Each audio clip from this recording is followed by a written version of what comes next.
Hi, welcome back today. I want to call this the How Did I Get Here talk. Woke up this morning as I was laying there in bed and thinking about some ideas that just popped in my mind. I realized that before we even can really understand where we're going with all of these things, it behooves us to think about how we got to the point that we're at in our relationships, whether those be the relationships with our spouse or even the relationships with our kids. I'm going to talk more about the parenting thing on another video clip here, but I want to take this time and let's dig into, if we don't know anything about the dynamics of a relationship, if we've never been taught any of those things, then how is it that we develop our methodology, or whatever you'd like to call it, for interacting in a relationship that we have right now? And I think it's really interesting thought, because if you're anything like me or anybody that I've ever talked to, we've never had any training in how to be a good companion in a relationship. We've never had any discussion about the dynamics that goes on, or what it takes to be able to go out and interact with somebody one-on-one in a way that's going to be beneficial and uplifting to both of us, so that over the long term we can look back and say, yeah, that really was a great relationship in my life. And I think a lot of us, if we look growing up, and it's real easy to generalize things, but I'm even going to back up here. I'm going to say that there are a lot of us who can look back in our lives and remember some truly great friends that we had, or have had, or even have today. But I'm going to propose to you here that there are some of us who can look back in our lives and go, I've never really had any good friends. And I'm going to tell you the answer to that is in the relationship principles that we teach.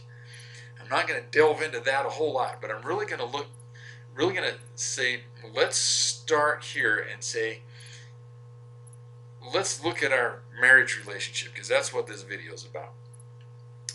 And I either have a fantastic marriage relationship, or I have an okay one, or I have a terrible one, or I totally blew it and I don't have one anymore. And we all fall somewhere in that range of possibilities. And it's up to you to determine where you're at. So what I'm wondering, what I'm going to ask, is for you to think about, whatever my relationship is today, how did I learn how to do the things that I'm supposed to do? For instance, I'm going to use me. How did I learn to be a good husband? Or at least, what's my perception of being a good husband for my wife? And I think what we're going to find out, most of us are going to learn that we really never learned. Nobody ever taught us. The only things that we bring into our interactions and our relationships are the things that we've had modeled for us in the past, either by people that are close to us, or all too often even that we've had modeled by, say, the entertainment media, by our favorite TV show, by a specific movie that we watched that we saw some interaction in, or by the whole general spectrum of the entertainment that we've received over our lives. It tends to draw a picture in our minds of how men and women should interact. I look back at my life, and for me the media wasn't a huge influence, because early on in my life, my dad, our TV actually quit one day, and my dad, rather than having it fixed, threw it away and never bought another one. And so for half of my growing up time as a kid at home, we didn't have the direct influence of the TV in our lives. And that can be here or there. I'm grateful that it happened to me. But what happens is we see interactions between other people, and we tend to implement pieces of that into the way we interact with other people.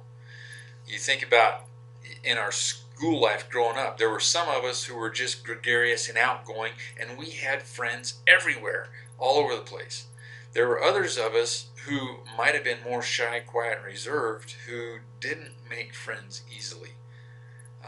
But on the flip side, a lot of times when we did make a friend, those friendships tend to be really tight and tend to really determine lots of different pieces of our life and the way we lived. But we were really influenced by different things. Some of us were the bullies. And we need to look back and think about, why was that? Why did I act that way? And you're going to find that a lot of it was modeled for you in some way or another. And so as we come into a relationship, like a marriage relationship, most often I think we're going to tend to do what we saw modeled by our parents, especially if we perceive them to be a good role model for us. Then we'll tend to do the things that they did. Now, if we saw them as being a bad role model for us, where they created pain in our lives and we didn't like that interaction, then we're going to probably try to do exactly the opposite of what they did. And we really don't know what that is, but we attempt to do something different than what they did.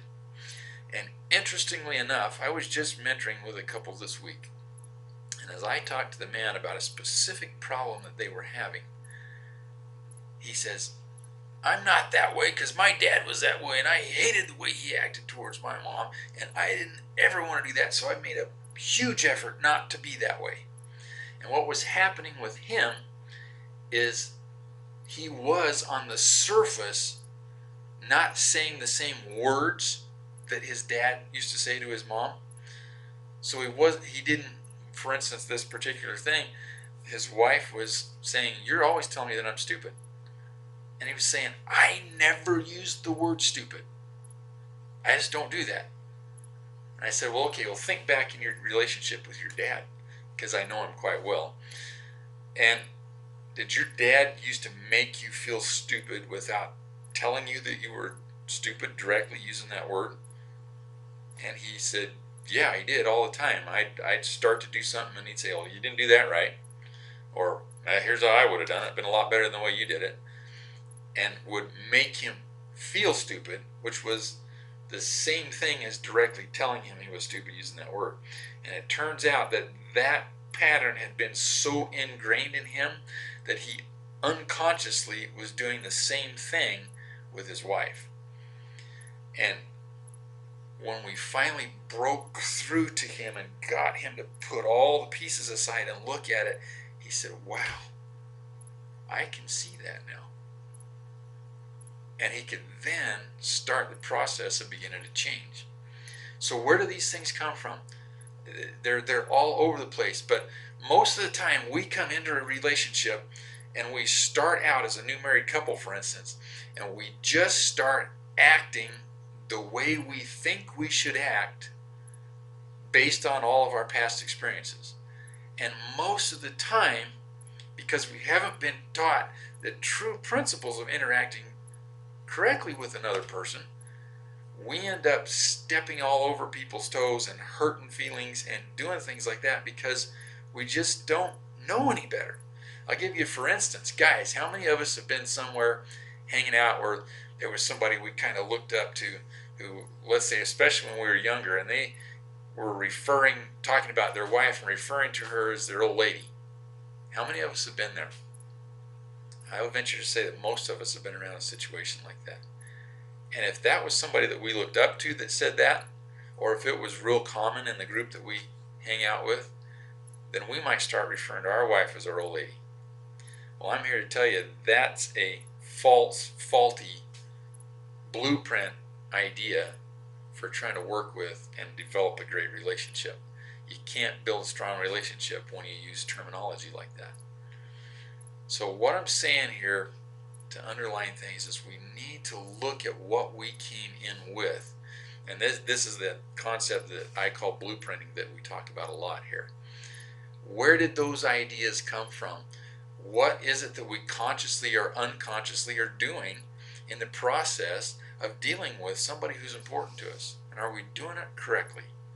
And I'm going to tell you that most of the time we're not, because we don't know where the ideas came from and we don't know what they should be.